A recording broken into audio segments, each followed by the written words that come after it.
I mean, it's a football camp, that's what you see, but it's really not. I mean, don't tell the players that.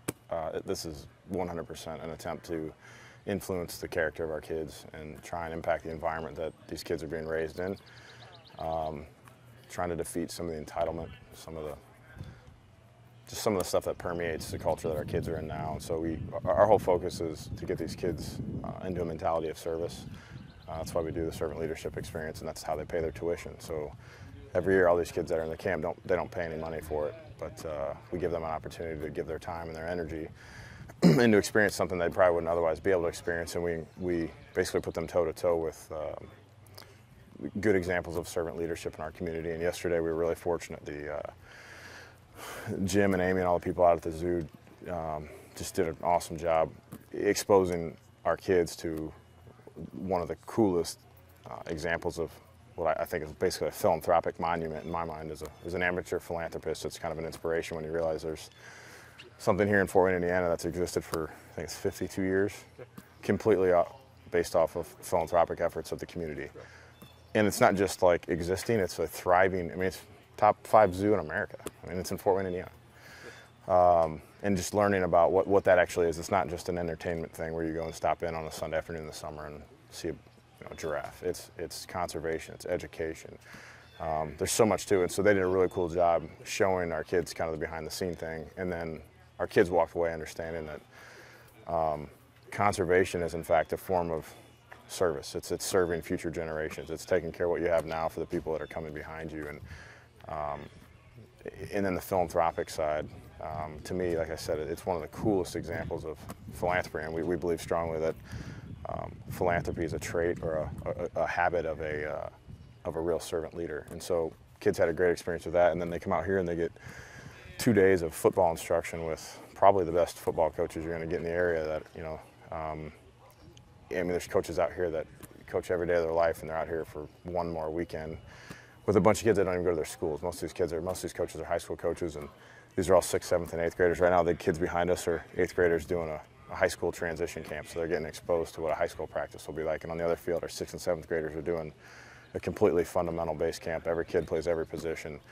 And then the nice folks from AWP come in and do a cool bit on speed and change of direction and some other things. So the football part's there, and we do a real good job with the football part, but this camp's completely about trying to impact the character of our kids and hopefully keep them to continuing to play football for all the reasons that have nothing to do with football. So when they're done, they understand teamwork, they understand effort, they understand dealing with adversity, they understand how to manage failures, being accountable to other people, all those type of things that are so valuable long after you're done playing football. So probably a long answer to your question. But that's a good answer. I was going to ask, because you touched on it earlier about they don't pay for this camp, but they technically kind of earn their tuition to come to this camp.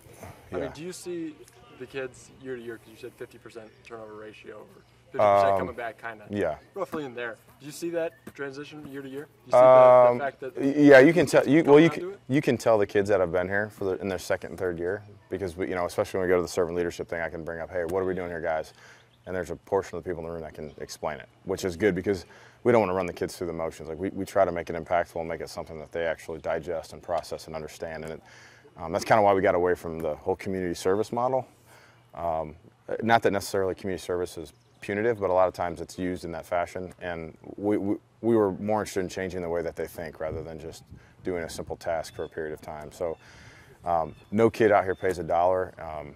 Tracy Martin will probably be upset if I mention this, but it's actually Tracy Martin's. She's on our board, and it's actually her idea going all the way back to the beginning. We were just going to, let's just make this thing free. And she was like, we absolutely cannot make this free because we want to make it something they can earn. Just allow them to pay for it besides something with money, or in a different way than money. And so we bounced that around, and we've had we've had 10 years of great experiences with various community centers in Fort Wayne, and we've done quite a few of them, almost to the point where it becomes a challenge. Like, all right, who are we going to deal with next year? What do we do? Because we did something like that a couple years ago. What do we do next? But someone always steps up and gives us a great idea. And but yeah, none of our kids pay for it, and just like none of our coaches pay for the clinic. But it's another product of the wonderful philanthropic spirit of Fort Wayne. I mean, people just step up and make the bills go away.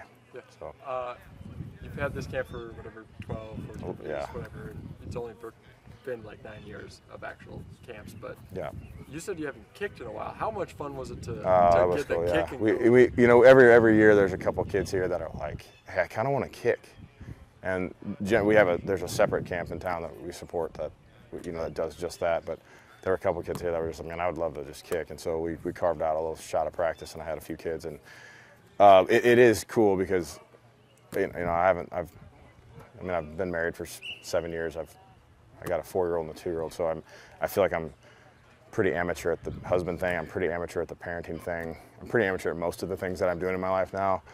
But it's funny whenever I get to go back out and do that, I'm like, oh, this is what it feels like to actually know what you're talking about and actually feel competent and expert at something. And so that it is fun, and it's really cool when you give a kid something that wants to do it, that really is, you know, maybe struggling with it, and you give him a couple tips and a couple drills to do, and all of a sudden it translates into him being successful, and you see it on his face, and you're just like, all right, that's pretty cool.